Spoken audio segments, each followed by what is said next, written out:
Wassalatu wassalamu ala Rasulillah wa ala alihi wa sahbihi wa man tabi'ahum bi ihsanin ila yaumiddin. Amma ba'du. Qala tabaraka wa ta'ala, ya ayyuhan nasu taqu rabbakumul ladzi khalaqakum min nafsin wahidah wa khalaqa minha zawjaha wa batha minhuma rijalan katsiran wa nisaa'a wattaqullaha alladzi tasaaluna bihi wal arham innallaha kana 'alaikum raqiba.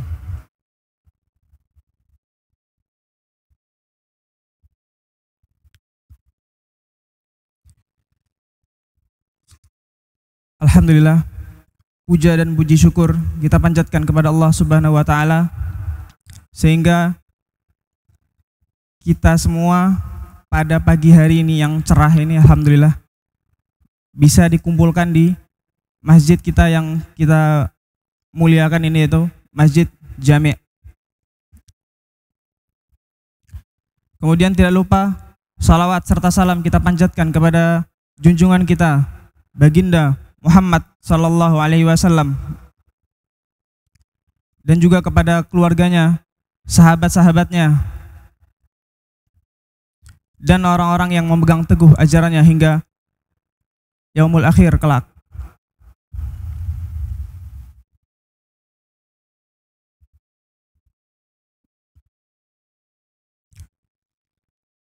Baik. Pembahasan kita pada pagi hari ini insyaallah yaitu dengan tema besarnya perhatian Islam terhadap silaturahim.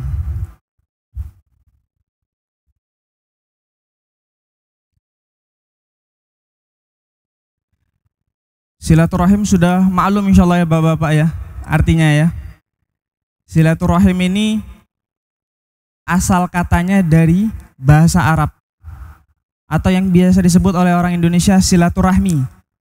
Nah, di sini mungkin sedikit keliru Pak ya. Karena asal katanya dia itu dari bahasa Arab ada dua kata, yaitu dia terbangun dari kata silah dan kata rahimun. Apa sih kata silah sama kata rahimun? Silah ini silatun yang diambil dari kata wasola yasilu, silatan wusulan, yang bermakna menyambung, menjaga, kemudian memelihara. Itu makna dari wasola yasilu silatan. Jadi masdar silaturahim diambil dari masdarnya, yaitu silah. Yang pertama adalah kata silah.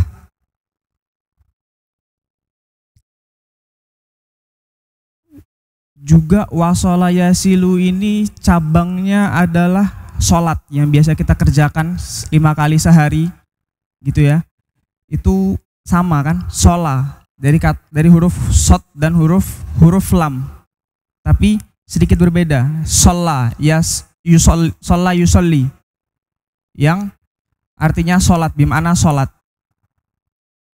atau doa, tapi intinya kan sama saja.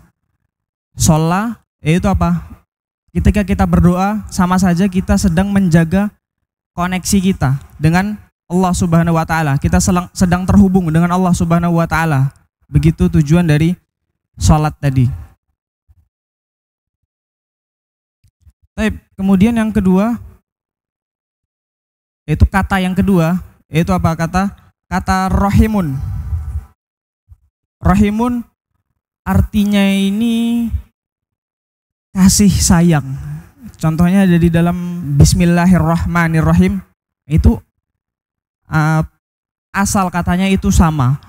Ar-Rahman yaitu apa? Kasih sayangnya Allah Subhanahu wa taala kepada seluruh makhluknya secara universal, tidak memandang agama, ras, suku, budaya. Adapun Ar-Rahim, nah ini baru kasih sayangnya Allah Subhanahu wa taala yang khusus kepada kita, yaitu orang-orang Islam. Dan juga kata rahim ini diserap juga ke dalam bahasa Indonesia gitu ya, yaitu ke rahim itu organ tubuh wanita, tempat bayi sebelum dilahirkan, rahim. Itu juga bahasa serapan dari bahasa Arab. Apa makna rahim? Kenapa dinamakan dengan rahim?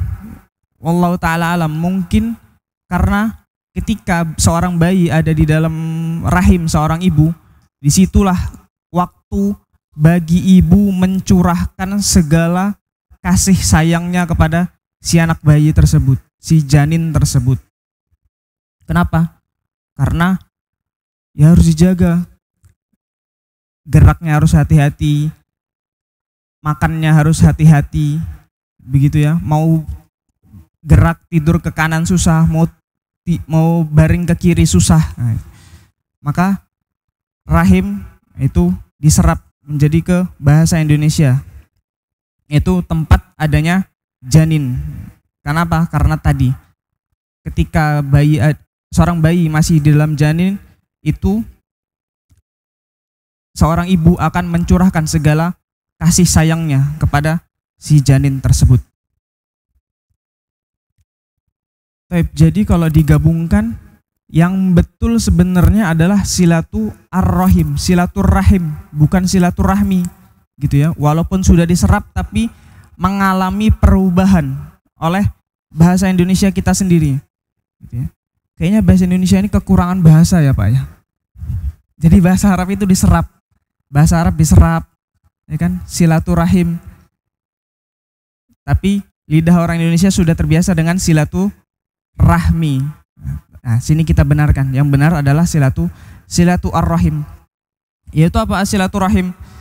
Yaitu menjalin hubungan baik dengan keluarga, kerabat, dan sesama muslim berdasarkan rasa kasih sayang dan kepedulian. Itu menjaga hubungan baik dengan keluarga. Dengan kalau bapak-bapak kan menjaga hubungan baik dengan anak-anaknya. Kalau yang masih muda-muda menjalin hubungan baik dengan orang tuanya, begitu, dengan saudaranya. Itu silaturahim. Terus kan tadi sudah kita tahu takrif atau pengertian dari silaturahim. Kemudian siapa saja sih yang harus kita jaga hubungan kekerabatan ini di antara keluarga-keluarga kita? Kira-kira siapa?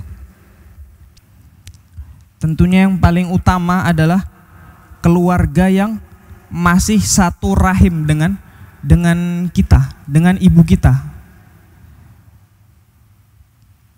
Kalau masih muda-muda yang masih punya orang tua, maka yang paling utama untuk dijaga hubungan baik ini adalah tentunya kepada keluarganya sendiri, yaitu orang tua dan bapak dan ibunya.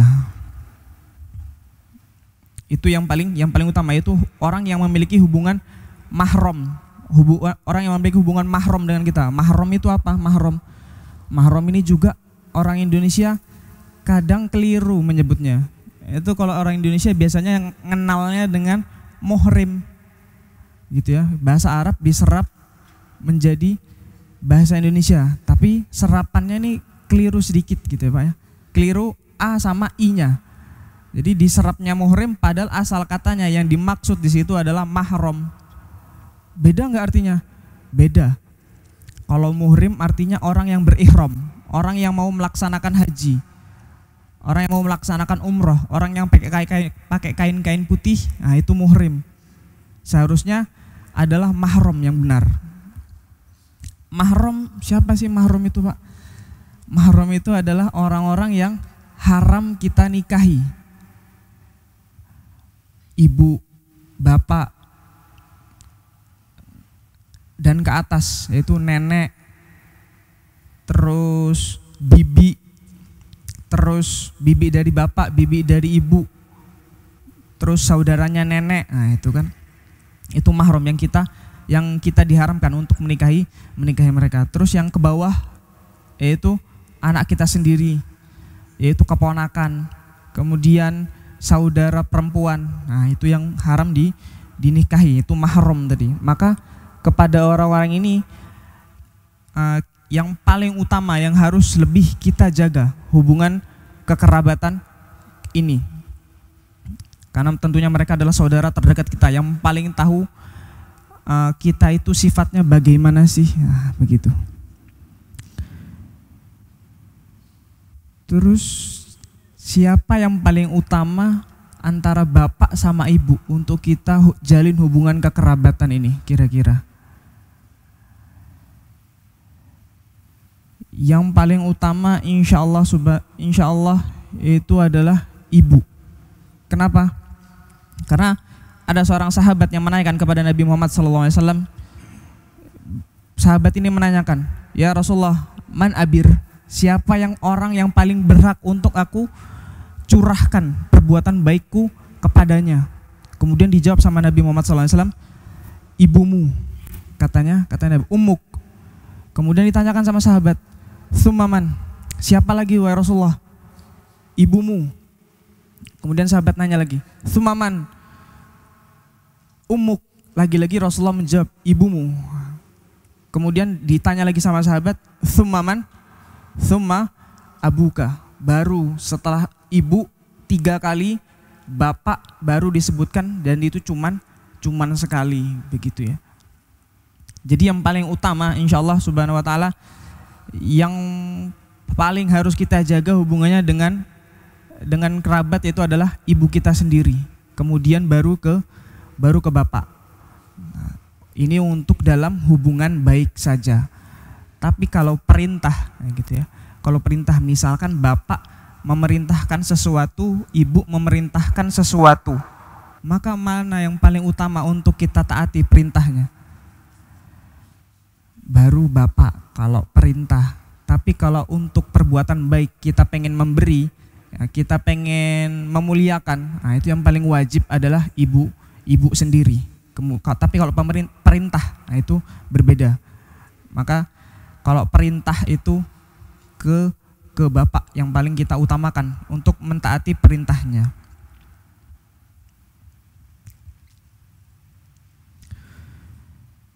Itu tadi kan yang wajib.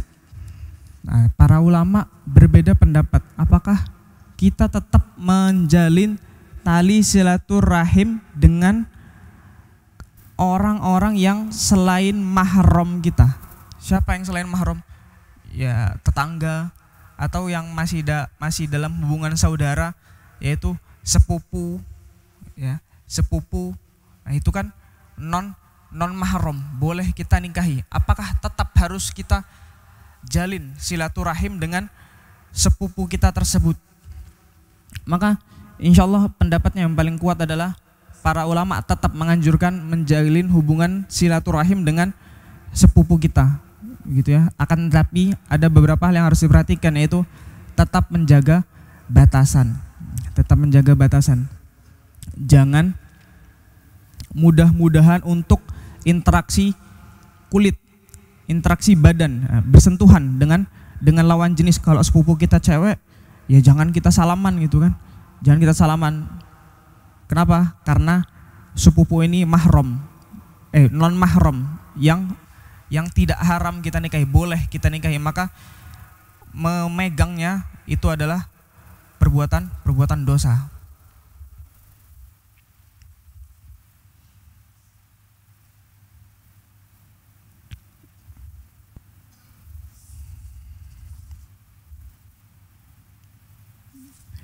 Taib. Kemudian dalil-dalil pentingnya silaturahim. Dalilnya adalah yang paling pokok insyaallah, yaitu dalam surat An-Nisa ayat yang pertama, yaitu firman Allah Subhanahu wa taala, ya ayyuhan nasu taqu rabbakumul ladzi khalaqakum min nafsin wahidah wa khalaqa minha zaujaha. Wahai manusia. Nah, di sini Allah Subhanahu wa taala menggunakan diksi manusia, bukan orang-orang beriman saja. Ya ayyuhan nasu taqu, ya ayyuhan nasu taqullaha, ya ayyuhan nasu taqu rabbakumul ladzi. Wahai para manusia, bertakwalah kepada kalian, kepada Rabb kalian. yang mana dengan nama Allah tersebut kita saling meminta, ya begitu kan? Karena Allah Subhanahu wa taala tentunya adalah tempat kita meminta, tempat kita mencurahkan doa kita. Nah, kemudian Allah berfirman, tasa'alu nabihi wal arham, ya. Allah memerintahkan kita untuk menjaga hubungan kekeluargaan kita. Maka di sini Allah tidak menyebutkan dengan diksi orang-orang yang beriman. Kenapa? Karena menjaga hubungan silaturahim ini, begitu ya, itu merupakan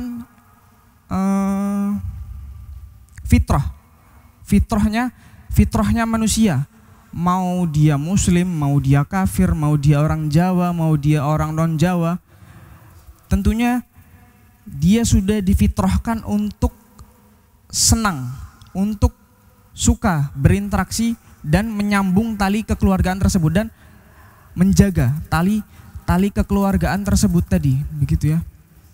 Dan juga ada makna di sini, yaitu apa? Menjaga. Islam ini sangat-sangat menjaga nasab, begitu ya. Sangat-sangat menjaga nasab. Jadi enggak orang yang beriman saja, tapi seluruh manusia. Dan diantara hikmahnya adalah apa? Islam kalau nikah itu harus secara resmi, tidak ada pergaulan bebas. Nah, ini tujuannya adalah menjaga nasab, agar tidak ada anak-anak kecil yang ketika ditanya binnya bin siapa, wah ini nggak tahu binnya bin siapa, ini nggak tahu bapaknya siapa ini, begitu ya. Itu tujuan dari Islam tadi, menjaga hubungan kekerabatan tadi. Kemudian yang kedua adalah dalilnya adalah hadis, yaitu dari riwayat yang diriwayatkan oleh Bukhari dan Muslim.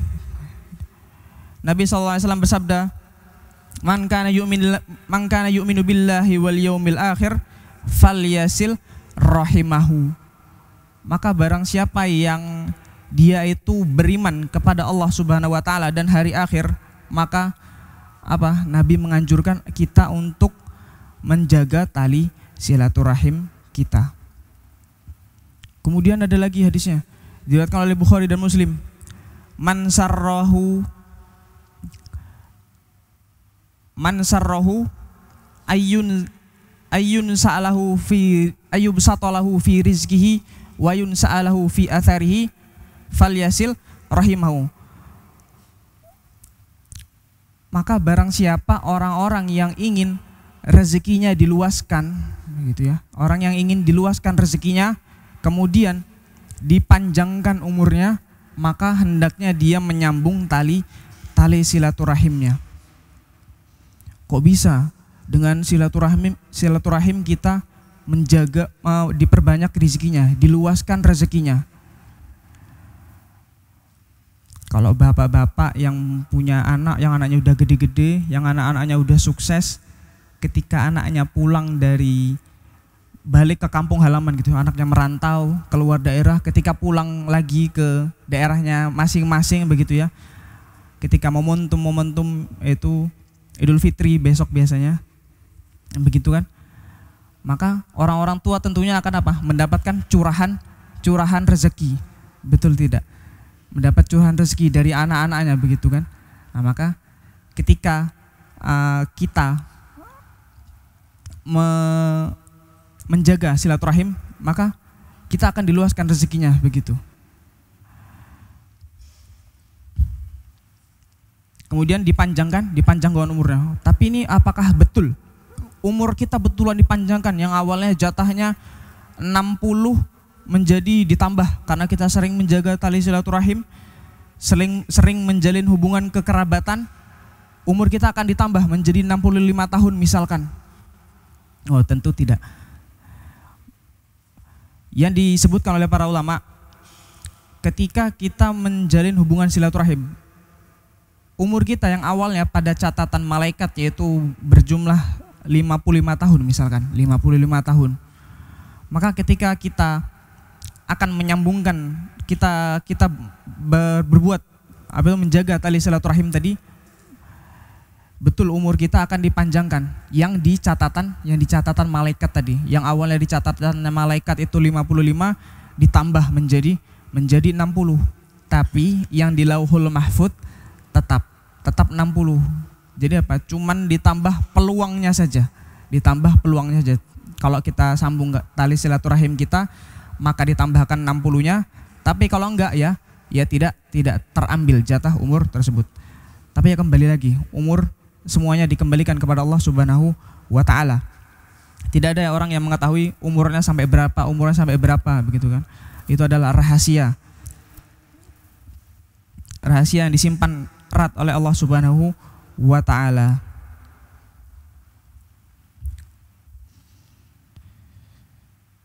Tapi kita masuk ke keutamaan silaturahim. Apa saja sih keutamaan silaturahim itu? Tadi sudah kita sebutkan keutamaan silaturahim, tadi kita akan diluaskan rezeki kita dan juga dipanjangkan umur kita. Ada lagi keutamaannya, yaitu apa? Tentunya kita akan mendapat rahmat dari Allah Subhanahu wa taala. Kenapa?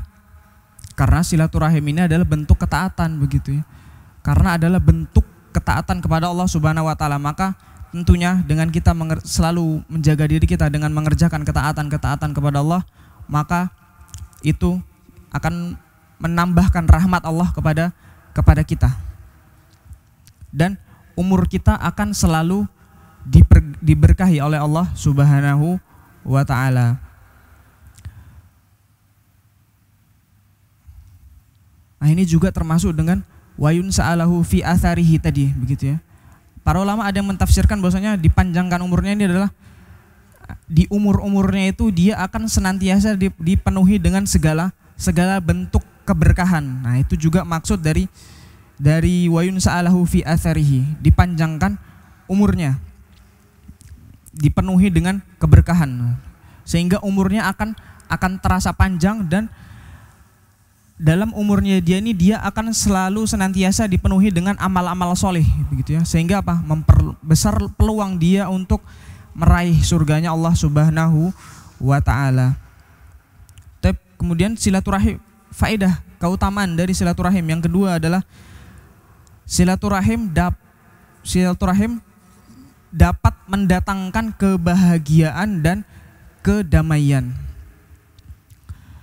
Itu apa? Silaturahim ini dapat menciptakan keharmonisan dalam keluarga dan masyarakat, sehingga tercipta lingkungan yang penuh kasih sayang begitu kan. Ya, orang-orang tua tentunya kalau anaknya sering nyambangi, maka orang tua akan semakin sayang, apalagi kalau nyambangi sekalian bawain oleh-oleh begitu Pak ya. Sekalian bawain oleh-oleh begitu kan. Yang paling banyak ngasih oleh-oleh itu yang paling disayang, begitu Pak. Yang paling banyak ngasih uangnya, yang paling banyak transferannya yang paling disayang. Nah, ini tentunya janganlah kalau kayak gitu. Masa anaknya yang ekonominya sedang diuji jadi kurang bisa mentransfer dengan nominal yang diinginkan begitu kan, langsung dicuekin, langsung nggak dijalin hubungan baik dengan anaknya tersebut. Tentunya ya nggak layak hal-hal kayak gini. Tapi ya tetap saja anak itu harus menjaga hubungannya dengan orang tuanya begitu ya. Karena orang tuanya sudah ngerawat dari kecil, masa pas sudah gede, pas sudah besar, pas sudah nikah, jadi mentang-mentang sudah punya istri dilupakan orang tuanya, lebih sibuk sama keluarganya sendiri. Padahal waktunya pun ada. Iya kan, waktunya ada Pak. Pemerintah kita loh memfasilitasi dengan adanya liburan cuti lebaran. Nah, coba di negara lain ada nggak Pak cuti lebaran begitu? Kan cuma Indonesia aja yang ada cuti lebaran. Nah ini kita pergunakan momentumnya untuk menjalin hubungan kekerabatan, hubungan kekeluargaan, menjalin hubungan silaturahim, menjaga tali silaturahim tadi. Sudah difasilitasi pemerintah loh. Sudah difasilitasi oleh Allah Subhanahu wa taala dengan berbagai macam pahala, rezekinya diluaskan, umurnya dipanjangkan. Masa masih ada keengganan dalam diri kita untuk menjaga tali silaturahim ini tadi? Masih enggan, wah moh aku nyambangi orang tuaku. Soalnya kalau di sana dipaido terus, dimarahin terus, disindirin terus. Ya walaupun orang tuanya begitu, tetap saja sebagai anak itu adalah wujud berbakti kita kepada orang tua kita. Kemudian faedah dari silaturahim yang keempat adalah yaitu silaturahim ini menjauhkan kita dari siksa neraka. Kenapa? Karena tentunya orang yang memutus tali silaturahim ini dia diancam dengan adanya silaturahim. Begitu ya. Apa katanya Rasulullah SAW? La yadkhulul jannah qati'ul arham. Tidak akan masuk surga orang-orang yang memutus tali silaturahim. Jadi anak nggak mau mengunjungi orang tuanya karena sebuah permasalahan begitu ya, kecewa sama orang tuanya. Nah, maka ini diancam dengan tidak akan masuk surga gitu ya. Peluang untuk dia memasuki surga itu tertutup karena dia tadi memutus tali silaturahimnya tadi.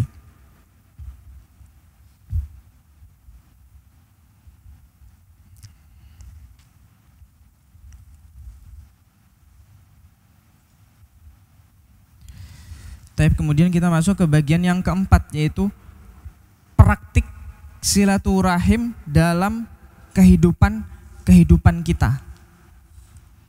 Praktiknya tadi sudah difasilitasi sama negara dengan adanya dua cuti begitu ya, cuti lebaran sama cuti tahun baru. Maka ini momentum-momentum yang hendaknya kita pergunakan untuk menjaga tali silaturahim tadi.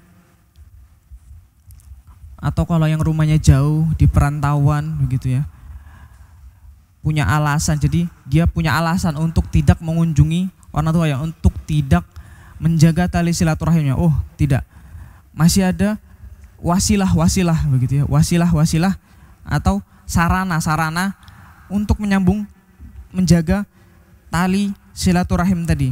Yaitu apa? Yang contoh gampangnya, sekarang kita sudah di zamannya gadget begitu Pak ya. Sudah di zamannya gadget, sudah di zaman modern. Kalau mau menghubungi tinggal video call saja begitu. Tinggal video call saja, nggak repot-repot, nggak perlu keluar biaya, gitu ya. Tinggal pencet WA langsung video call. Nah ini sudah termasuk sebenarnya, sudah termasuk. Kalau memang ya belum ada biayanya untuk pergi pulang ke kampung halaman masing-masing. Ya cukup dengan menjalin komunikasi aja.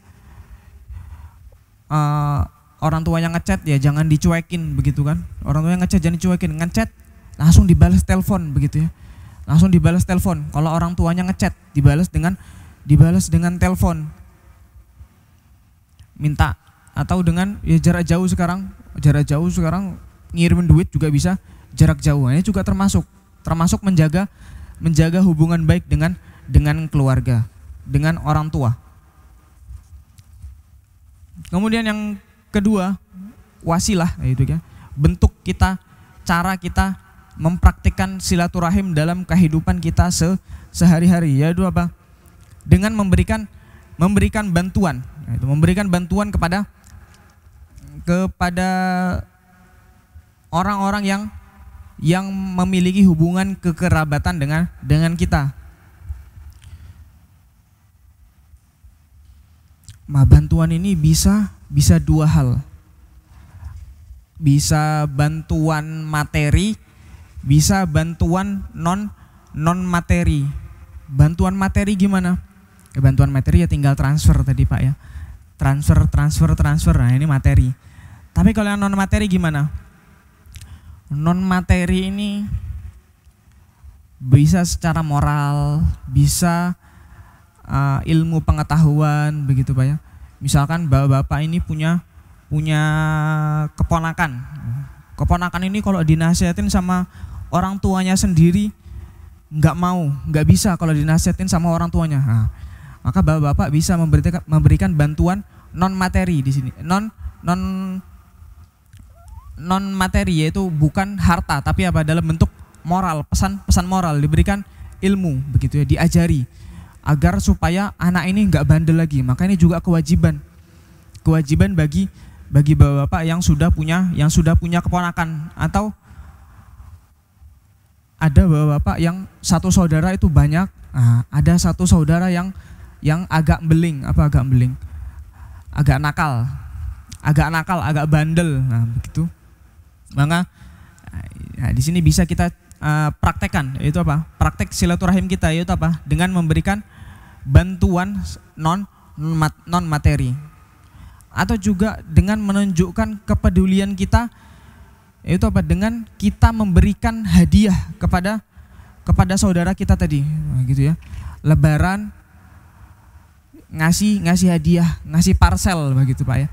Sudah menjadi tradisi di Indonesia, parcel. Atau kalau di Jawa ada sebelum Idul Fitri itu biasanya ada, kalau di tempat Ana itu di Jember itu ada tradisi ater-ater. Mungkin yang kalau dari daerah Jember, yang daerah Madura itu tahu ada tradisi ater-ater, yaitu seminggu sebelum Idul Fitri. Nah, itu sesama keluarga itu saling memberikan makanan, diantaranya itu menggunakan rantang biasanya makanan khas berkat, biasanya ada bihun, ada ya sembarang itu Pak, ada orek, tempe, kentang Mustafa begitu Pak ya. Nah itu tadi, itu wah ini bukan negara aja, udah difasilitasi sama negara, difasilitasi sama adatnya Jawa, difasilitasi sama agama. Wah ini udah 3 fasilitasnya yang memfasilitasi di luar tadi konteksnya Allah Subhanahu wa taala, itu dengan berbagai macam pahala-pahalanya tadi sudah difasilitasi oleh 2 negara dan adat istiadat Jawa tadi.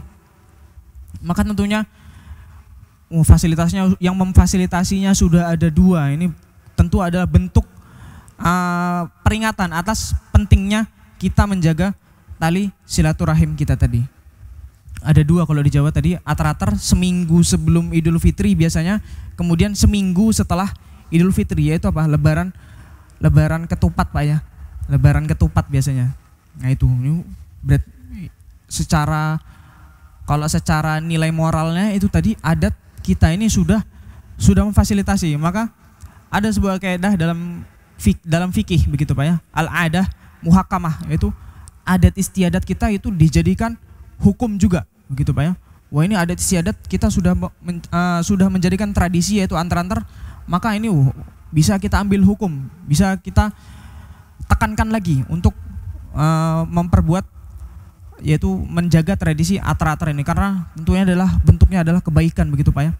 Memberikan makan kepada keluarga kita, kerabat kita begitu ya. Kalau yang rezekinya lebih ya dikasih daging begitu Pak ya. Tapi kalau yang memang budgetnya mepet, pas-pasan, syukuran Mas.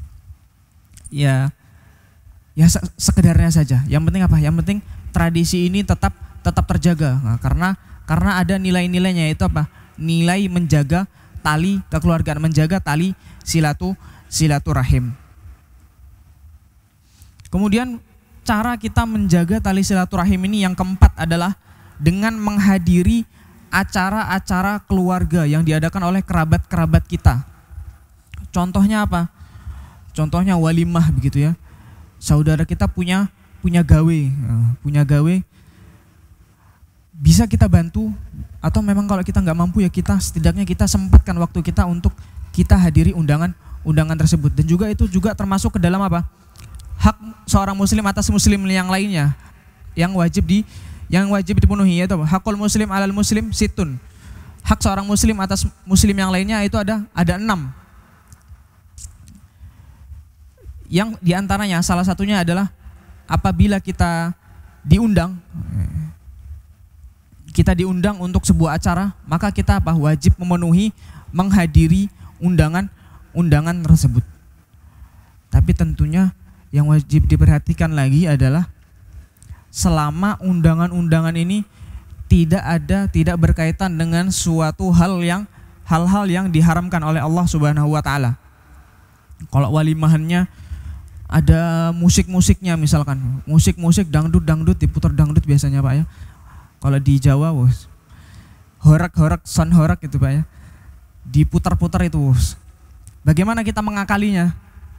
Ya kita cari jam-jam sepi, jam-jam yang pada saat itu sedang tidak diputar begitu Pak ya. Son itu tadi sedang tidak diputar.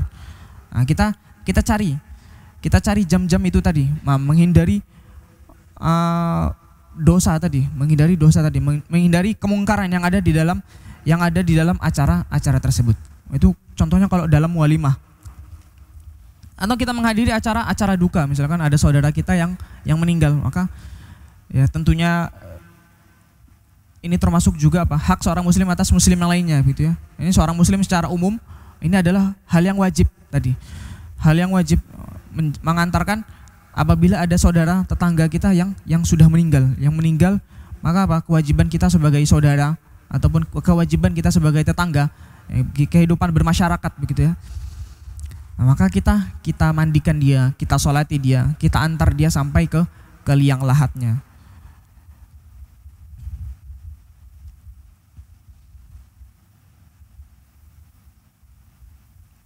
Tapi kemudian kita masuk ke bagian yang kelima, itu apa? Dampak negatif dari memutus tali silaturahim. Apa dampaknya Pak? Memutus tali silaturahim. Tadi sudah diancam dengan apa? Dengan kita tidak akan masuk surga kalau kita memutus tali silaturahim. Kalau kita sudah nggak bisa masuk surga, la yadkhulul jannah qati'ul arham. Tidak akan masuk surga orang-orang yang memutus tali silaturahim kita. Nah, maka ini sudah pasti, sudah tentu Allah murka. Allah nggak suka kalau seorang manusia ini melakukan hal tersebut. Itu tadi apa? Memutus tali silaturahim kita dengan sanak saudara kita. Kemudian yang kedua adalah tentunya kalau kita memutus tali silaturahim ini, dampak negatifnya adalah dapat menimbulkan permusuhan di antara kita begitu ya. Walaupun orang tua punya masalah sama anaknya begitu ya, anaknya nggak mau mengunjungi gitu ya, walaupun dalam katanya orang tua nggak sudi kalau berjumpa dengan anaknya, tapi tetap aja ada gundah, ada keresahan gitu ya di orang-orang tua. Menimbulkan permusuhan juga ini antara adik dan kakak begitu ya. Ini kalau kita nggak suka menyambung tali silaturahim, kita dikira nanti ada masalah begitu ya. Kita akan dicap jelek. Kita akan dicap jelek oleh keluarga kita.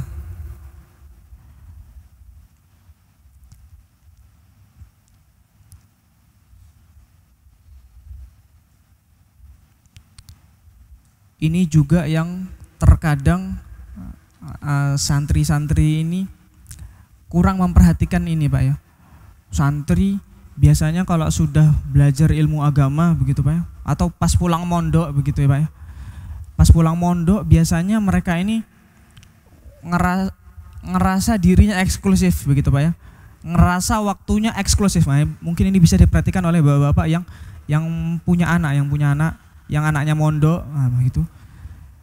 Biasanya anak-anak ini ketika mereka pulang ke rumahnya, ketika pulang liburan begitu Pak ya dari pondoknya, mereka ini merasa eksklusif. Apa eksklusif itu? Menjadi orang misterius, orang khusus, nah, gitu ya. Tanpa ada interaksi dengan orang lain. Itu eksklusif. Waktunya khusus hanya untuk HP-nya tadi. Gitu Pak ya. Kalau liburan mereka ini biasanya mengkhususkan waktu-waktunya di rumah dengan main HP, santri-santri ini. Jadi santri-santri ini terkadang mereka nggak mau kunjungan ke saudara, padahal memang lagi waktunya liburan begitu Pak ya. Karena sibuk dengan HP-nya begitu. Nah, sehingga ini akan menimbulkan image yang jelek. Wah, ini santri belajar agama bukannya malah menjalin hubungan baik dengan keluarga, malah menjalin hubungan baik dengan HP-nya, dengan gamenya begitu ya. Ini salah. Tentunya ini adalah sebuah kekeliruan yang perlu diluruskan. Dan juga dengan kita menjaga tali silaturahim tadi ya. Kalau santri yang paling utamanya adalah tentunya lebih ditekankan untuk menjaga tali silaturahim ini tadi, yaitu dengan mengunjungi keluarganya tadi ya. Maka ketika santri ini menyambung tali silaturahimnya, menjaga hubungan dengan kerabatan, sering sowan ke nenek, sering sowan ke Pak D, sering sowan ke Pak Le, nah begitu. Maka ini juga bisa dianggap sebagai sarana dalam berdakwah, sarana dakwah kita, begitu ya. Kadang orang-orang itu kalau untuk didakwahi itu nggak perlu kita tahdzir, kita marahi, kita bid'ahi, nggak perlu terkadang. Karena kalau orang disalahkan terus, kadang orang itu marah, gitu ya Pak. Orang suka menyembah kubur misalkan. Kalau kita larang secara langsung, mereka ini biasanya akan marah. Maka sarana dakwah, banyak banget sarana dakwah itu terbuka lebar. Bisa juga tentunya dengan menjaga tali silaturahim ini tadi, gitu ya. Ketika santri dia sering sowan ke rumah neneknya, sering sowan ke rumah Pak D-nya. Jadi Pak D-nya, neneknya, kakeknya ini akan melihat, wah, Masya Allah, ini santri ini setelah belajar ilmu agama, dia semakin sering sowan ke rumah saudara-saudaranya. Nah ini tentunya akan menimbulkan image baik, gitu. Sehingga apa? Sehingga Pak D-nya tadi, saudara-saudaranya tadi akan penasaran tentunya. Penasaran, wah ini keponakanku ini di pondoknya diajarin apa ya? Keponakanku ini diajarin apa? Saudaraku ini diajarin apa di pondoknya? Kok ajarannya sebagus ini? Ajarannya, anjurannya untuk menjaga kekeluargaan, nyambung tali persaudaraan tadi. Nah ini insya Allah ini yang diajarkan bagus ini begitu kan. Nah ini tentunya dapat menimbulkan image baik seperti ini, yang ini juga menjadi sarana dalam berdakwah. Jadi kita cuman dengan kunjungan ke rumah saudara-saudara sudah dinilai dakwah. Dakwah memang terbuka luas, enggak cuma dengan ceramah-ceramah atau melarang orang-orang tadi ya. Enggak cuma itu saja. Tadi juga termasuk dalam cara kita berdakwah. Berarti bapak-bapak kalau sering sowan ke rumah saudara sudah dianggap sebagai apa? Sebagai penjaga syariat Islam, begitu Pak ya. Sudah dianggap sebagai penjaga tonggak-tonggak keislaman. Siapa yang nggak suka jadi penjaga syariat Islam, begitu Pak ya? Orang jadi pahlawan aja, orang semua kita pingin kan, apalagi kita jadi penolong agamanya Allah Subhanahu Wa Taala. Maka tentunya ini adalah sebuah kemuliaan ya, yang hendaknya kita usahakan untuk memperoleh keutamaan ini. Kemudian silaturahim, dampak negatif dari memutus silaturahim tentunya kita bisa kehilangan berkah, gitu Pak ya. Kehilangan berkah dari umur kita. Karena man sarrahu ayyubsatalahu fi rizkihi wa yunsa'alahu fi athari falyasil rahimahu. Dengan kita menyambung silaturahim, kita dapat dipanjangkan umurnya, yang mana para ulama memaknakan di antara makna-makna dipanjangkan umurnya adalah umurnya itu senantiasa dipenuhi dengan keberkahan, dan umurnya selalu dipenuhi dengan rezeki. Nah itu tadi di antara makna-makna dari wayun sa'alahu fi athari, dipanjangkan umurnya.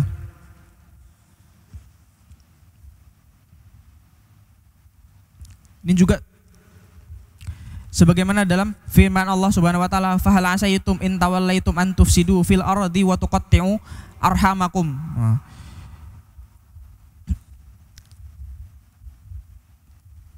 di sini Allah mengkategorikan kita memutuskan tali silaturahim itu, kita dikategorikan sebagai apa? Sebagai orang-orang yang melakukan merusak tatanan kehidupan, tatanan kekeluargaan. Jadi Allah mengancam gitu, orang-orang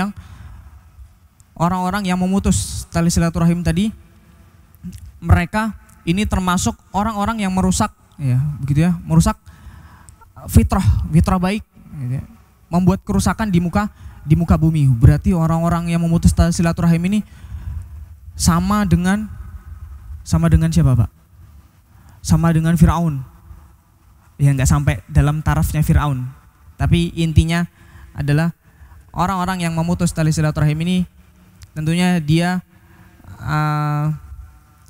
karena Allah mengkategorikan sebagai orang-orang yang berbuat kerusakan di muka bumi.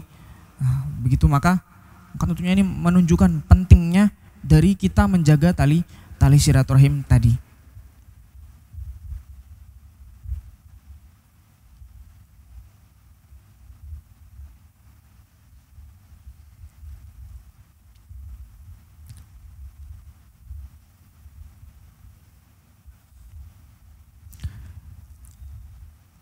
Dari sekian banyak tadi, insya Allah sudah bisa dipahami Pak ya, betapa pentingnya silaturahim ini tadi, begitu Pak ya.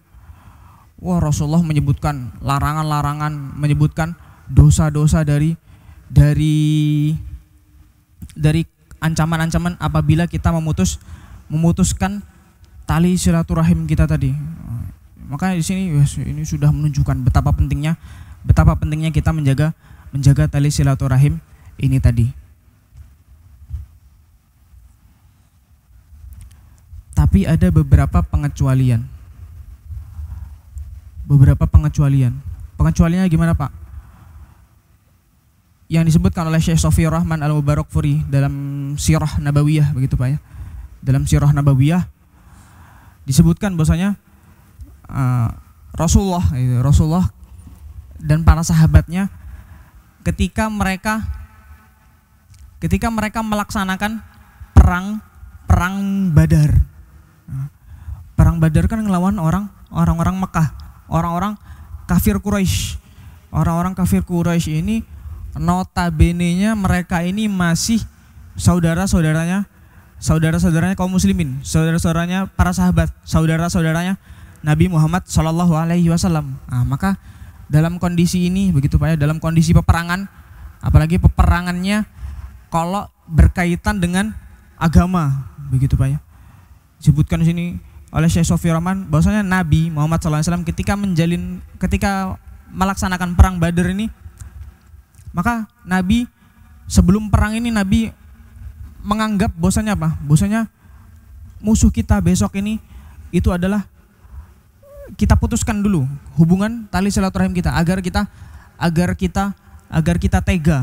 Begitu pesannya Rasulullah SAW kepada para sahabatnya ketika sebelum melaksanakan perang Badar, begitu. Karena biar tega aja, begitu Pak ya.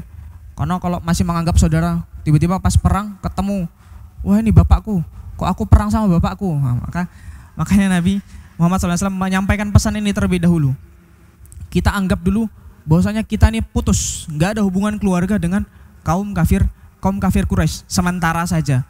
Tapi kalau mereka masuk Islam ya monggo, tentunya itu lebih baik lagi ketika mereka masuk Islam, begitu. Kondisi peperangan itu, ini juga anjuran dari Nabi kita Muhammad Sallallahu Alaihi Wasallam.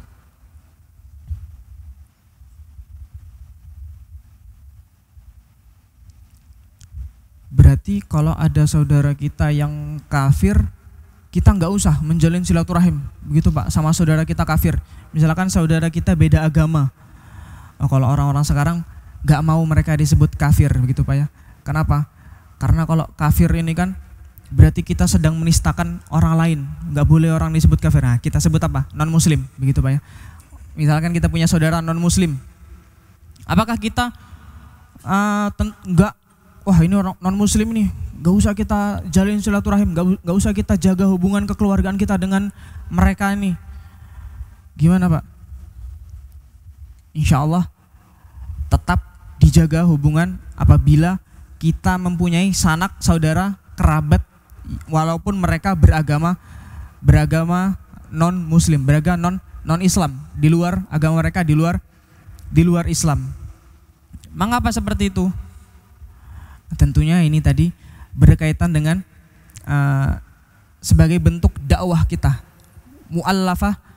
mu'allafatul qulub. Nah, mereka ini kita anggap sebagai orang-orang yang sedang dilunakkan hatinya untuk menerima Islam. Nah, ini juga ini kekeliru kan, bahasa serapan dari bahasa Arab, mu'allaf gitu ya. Orang Indonesia menyerap bahasa Arab, mu'allaf ini dikatakan mu'allaf ini adalah orang yang baru masuk Islam. Begitu Pak ya. Mu'allaf ini adalah orang yang baru masuk Islam. Padahal kalau mu'allaf ini dalam Islam ini, dalam agama kita ini, mu'allaf ini adalah orang-orang yang mereka justru malah belum masuk Islam. Tapi mereka ini diharapkan keislamannya. Mereka ini kita berharap agar orang ini bisa dimasukkan, bisa Allah berikan hidayah agar bisa masuk, bisa memeluk agama Islam yang mulia ini insyaallah subhanahu wa ta'ala. Maka ini kekeliruan juga nih, bahasa Indonesia ini udah diserap. Jadi ikut prinsipnya orang Cina Pak ya, ATM, amati, tiru, modifikasi, begitu Pak ya. Habis diserap, tadi kayak silaturahim tadi, diserap, amati, ditiru, nah, habis itu diserap, ketika diserap langsung dimodifikasi menjadi silaturahmi, atau tadi mahram itu jadi muhrim. Nah ini, atau tadi mu'allaf tadi, begitu Pak ya. Banyak sekali bahasa-bahasa yang diserap dari bahasa Arab, yang diserap ke dalam bahasa Indonesia. Berarti memang bahasa Indonesia ini kekurangan bahasa Pak ya. Kekurangan bahasa sampai harus nyerap bahasa dari daerah-daerah lain, gitu Pak ya. Mu'allaf itu dari mu'allaf, orang justru malah orang-orang yang kita harapkan agar dia masuk Islam. Bukan orang yang baru masuk Islam. Ini sedikit kekeliruan yang perlu diluruskan.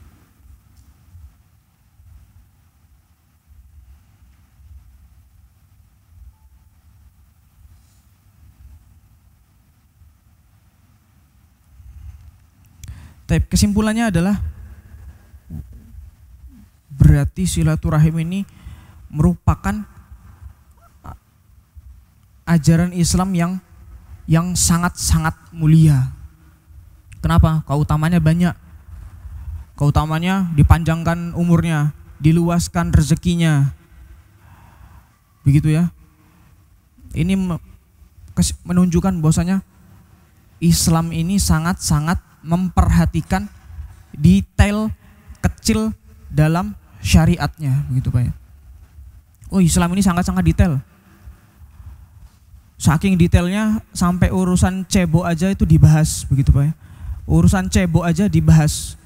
Emang ada agama lain yang bahas cebok? Nggak ada yang sedetail Islam ketika menurunkan syariatnya. Islam harus cebok, begitu Pak ya. Harus cebok ketika selesai dari buang hajat. Bahkan cebok ini, syariat cebok ini, diomong syariat ya enggak syariat, gimana Pak ini? Anjuran, nah, wajib tapi Pak hukumnya Pak. Berarti apa? Kewajiban untuk beristinja, begitu Pak ya. Cebok. Lalu bahasa Indonesia cebok. Cebok ini ternyata ini menjadi sebuah hal yang mewah. Oh, kok hal yang mewah? Iya. Ada,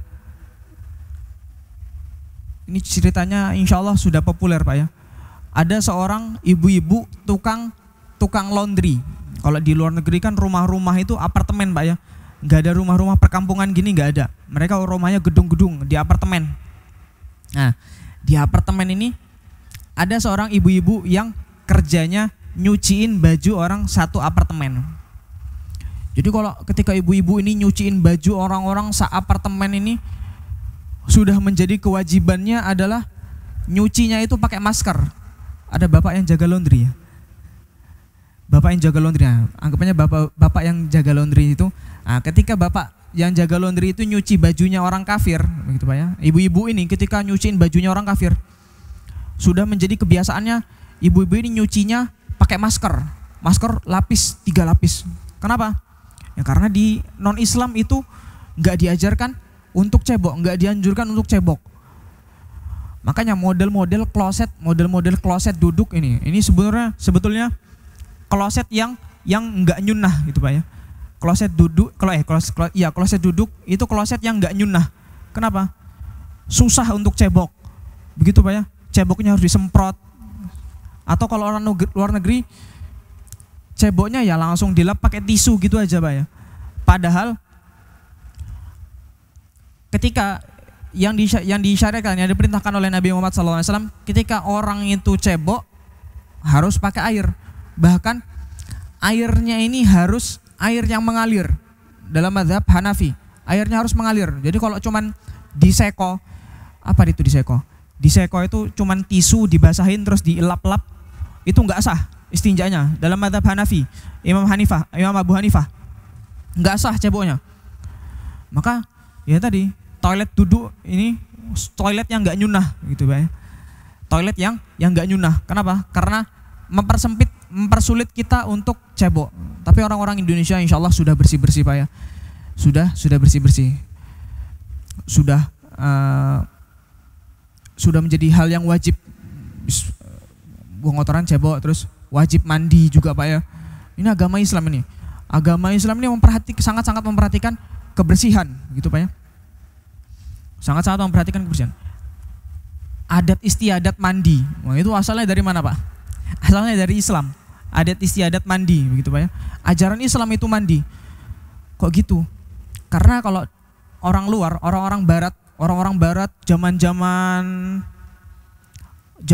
dahulu, pokoknya zaman-zaman kaisar-kaisar begitu Pak ya. Zaman-zaman ratu-ratu, zaman-zamannya sebelumnya Napoleon. Orang-orang barat ini mereka nggak mandi. Mereka tuh nggak ada dalam kamus besar mereka itu mandi. Nah itu nggak ada. Makanya kalau kita perhatikan jejak-jejak sejarahnya kerajaan-kerajaan Inggris, begitu ya. Raja-raja Inggris ketika digambarkan oleh mereka ini, kalau kita perhatikan dengan seksama, ketika mereka digambarkan ini selalu memakai baju yang sama, selalu memakai baju yang identik. Kenapa? Karena mereka nggak mandi. Nah, dan di situ juga apa? Awal terciptanya parfum itu untuk mengatasi bau badannya raja-raja Inggris. Padahal Islam sudah menganjurkan cara yang lebih ampuh, cara jitu yang lebih murah bahkan kan. Kalau zaman dulu kan parfum kan nggak ada parfum sintetik begitu Pak ya. Parfum itu kalau parfum minyak mist gitu ya Pak. Minyak apa namanya Pak? Minyak mist itu. Pokoknya minyak mist itu kasturi gitu Pak ya. Minyak kasturi dari biji kastor Pak ya. Kalau minyak mist ini dia diambilnya dari hewan nih, lemak hewani. Itu apa? Dari ada organ dalam dari rusa gitu Pak. Mahal dulu. Islam sudah menyediakan solusi yang murah. Apa solusi murahnya? Cuman mandi, tinggal mandi aja begitu Pak ya. Mandi, kalau Indonesia 2 kali sehari. Masya Allah. Indonesia ini negeri yang sangat-sangat Islami, yang sangat-sangat nyunah begitu Pak ya. Mandi aja udah menjadi lumrah, hal yang wajib oleh masyarakat kita, itu masyarakat di Indonesia ini. Itu tadi, jadi orang-orang barat zaman dulu ini jorok mereka jorok. Bahkan disebutkan kastil-kastil mereka, istana-istana mereka ini, pekarangannya itu Pak, isinya itu apa? Isinya kotoran-kotoran rajanya tadi. Isinya kastil itu, depan-depan halaman-halaman depannya itu isinya kotoran-kotoran manusia berceceran. Begitu.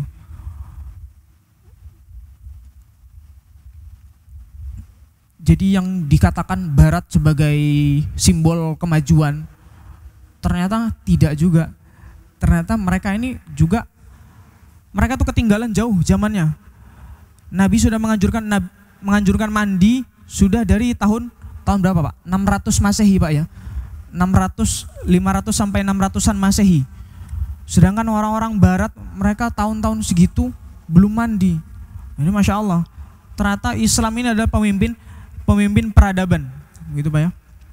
Pemimpin peradaban berbeda dengan mereka orang-orang barat ini yang dikatakan diagung-agungkan bahwasanya mereka ini adalah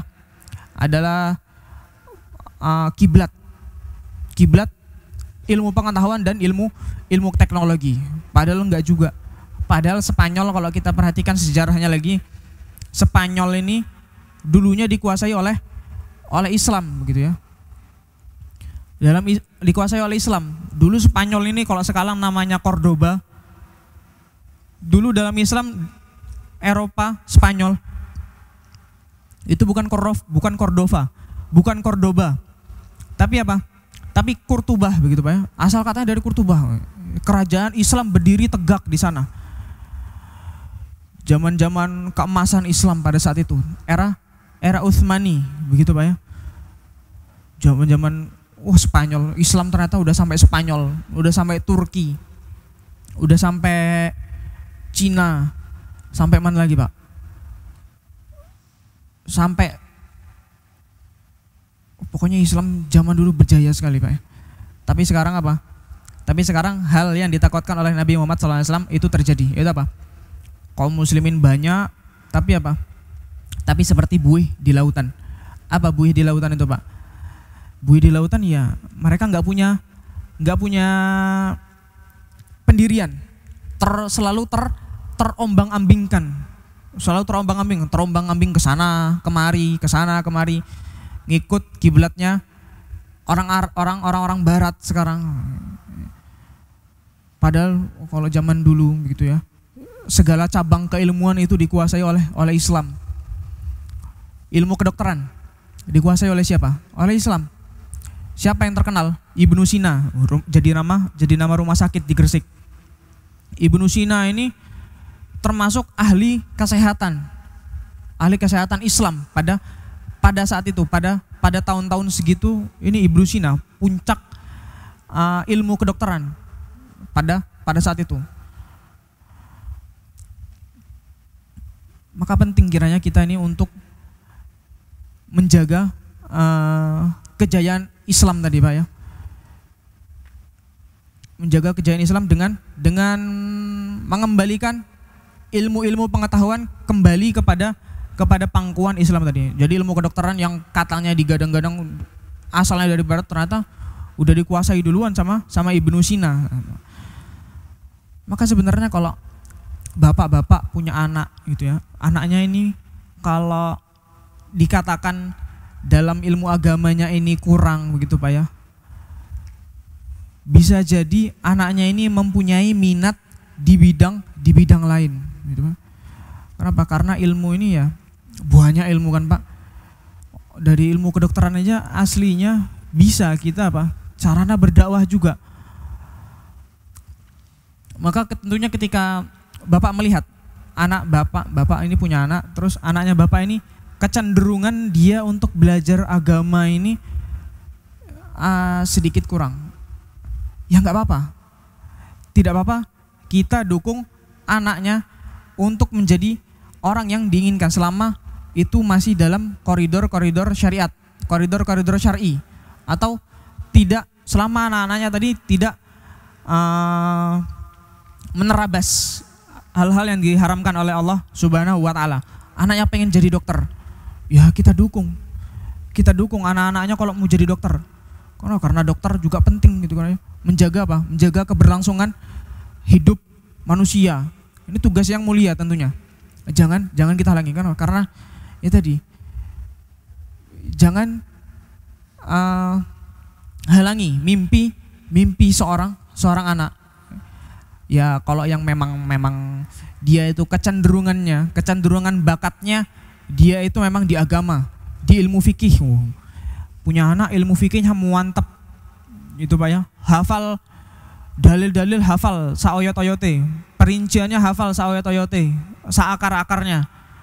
ya kita dukung, yaitu dengan tentunya dipondokkan. Atau sebenarnya anak-anak dipondokkan itu wajib Pak ya, mungkin ya zaman sekarang Pak ya, melihat kalau di luaran sana itu Masya Allah Pak, sangat-sangat membingungkan keadaan di luaran sana.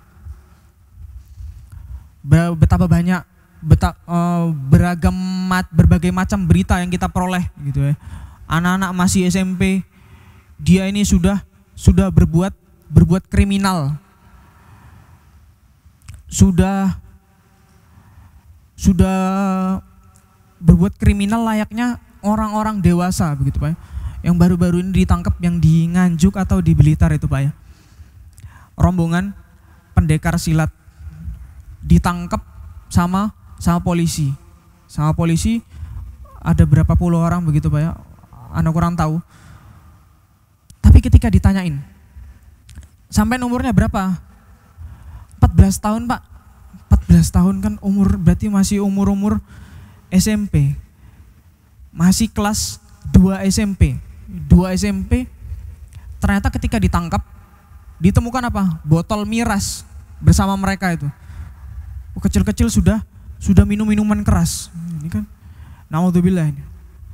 Ini betapa menurunnya kualitas anak-anak di luaran sana begitu Pak ya. Ya walaupun banyak yang berprestasi, tapi pergaulan di luaran sana ini sangat berbahaya. Maka kiranya menjadi hal yang wajib bagi anak itu belajar agama, mondok gitu Pak ya. Agar apa? Agar lebih terjaga pergaulannya. Karena tadi masih ibaratnya 14 tahun ini kan masih anak-anak MSW. Anak-anak MSW masih kecil-kecil, masih lucu-lucu begitu Pak ya. Masih lucu-lucu, masih polos-polos gitu, tapi kalau di luaran sana mereka wah sudah sangat liar. Mereka ini harus ya sebagai sarana untuk menjaga anak-anak, yaitu apa, dengan menyekolahkan di tempat-tempat yang insya Allah lebih terjaga. Tapi ya dilihat lagi begitu Pak ya. Tapi kalau adapun kehidupan setelah masa sekolah, itu kehidupan kuliah, ketika anaknya bapak memang kecenderungannya bukan di ilmu agama, ya nggak apa-apa, kita dukung. Misalnya anaknya mau jadi dokter, anaknya mau jadi PNS misalkan, ada anaknya mau jadi PNS, atau anak-anaknya ada yang mau jadi polisi, yang mau jadi tentara, ya nggak apa-apa, kita bebaskan mereka untuk memilih cita-cita mereka ke depannya. Tapi yang penting apa? Yang penting kan mondok ini kan, inti dari mondok itu apa? Apakah belajar agama? Ya betul, belajar agama. Tapi apa? Ada yang lebih inti lagi, itu apa? Mengajarkan agar anak-anak kita ini apa? Memperoleh atau mendapat pegangan dalam hidupnya dia.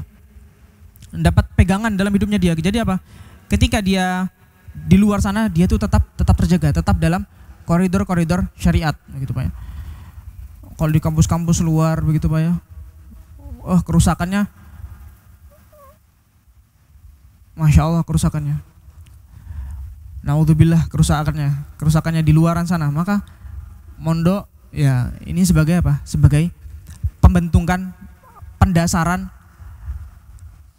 agar anak-anak bisa menentukan, bisa memilih mana hal yang diperbolehkan, mana hal yang nggak dibolehkan, mana yang wajib, mana yang terlarang, mana yang dosa, mana yang pahala. Nah itu tadi fungsinya dari belajar ilmu agama. Maka jangan kita bermalas-malasan dalam belajar, memperkaya sakofah, apa, keilmuan kita seputar agama Islam, karena agama Islam yang dapat membentengi diri kita ketika kita ada di luaran sana.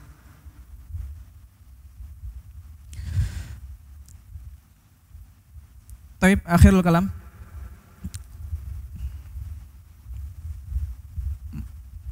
Karena tadi sudah banyak gitu Pak ya, motivasi Islam tadi ya. Islam sudah sudah mendukung silaturahim, negara sudah mendukung silaturahim, adat istiadat sudah mendukung silaturahim, dan juga silaturahim sebagai apa? Bentuk dari rasa kemanusiaan. Maka selayaknya apa? Kita evaluasi hubungan kita. Kalau ada hubungan-hubungan kekeluargaan yang terputus, ada hubungan-hubungan kekeluargaan yang terputus, ya kita sambung lagi. Begitu Pak ya. Kita sambung kembali, kita jalin kembali, kita rajut kembali hubungan-hubungan yang dahulunya sudah kusut. Gitu Pak ya. Agar apa?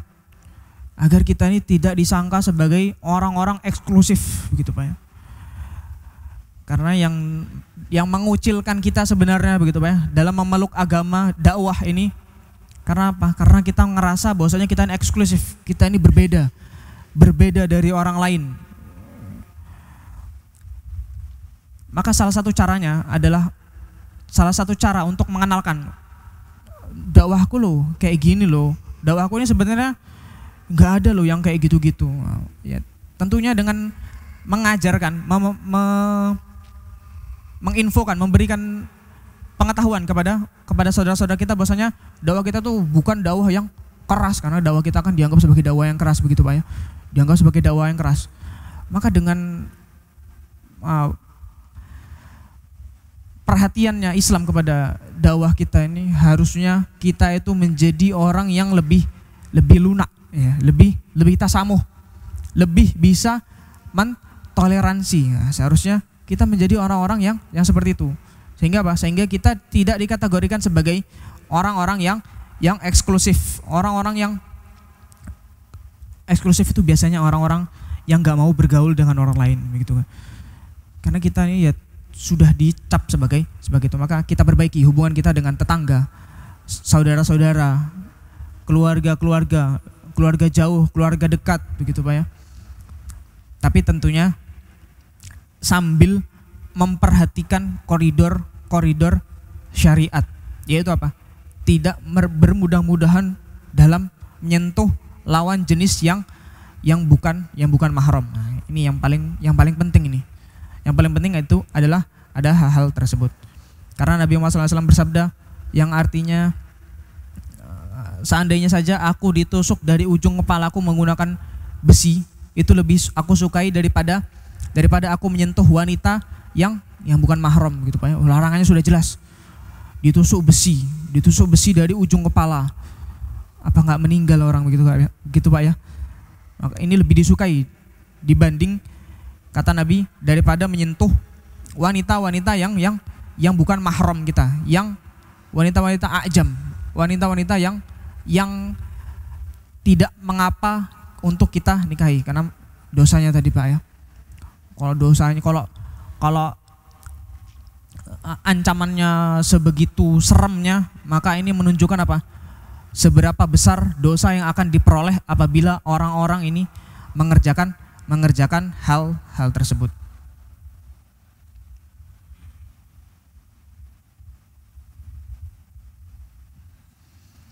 Tapi harapannya momentumnya pas mau Idul Fitri ya kita laksanakan, kita jalin hubungan-hubungan yang sudah lama terputus tadi. Tab akhirul karam, kita cukupkan sampai di sini saja. Semoga yang sedikit ini bisa bermanfaat bagi kita semua Pak ya. Semoga yang sedikit ini bisa bermanfaat bagi kita semua. Kita tutup dengan doa kafaratul majlis. Subhanakallahumma wa bihamdika asyhadu an la ilaha illa anta astaghfiruka wa atubu ilaik. Assalamualaikum warahmatullahi wabarakatuh. Al Furqan TV, saluran pendidikan, dakwah dan inspirasi Islami.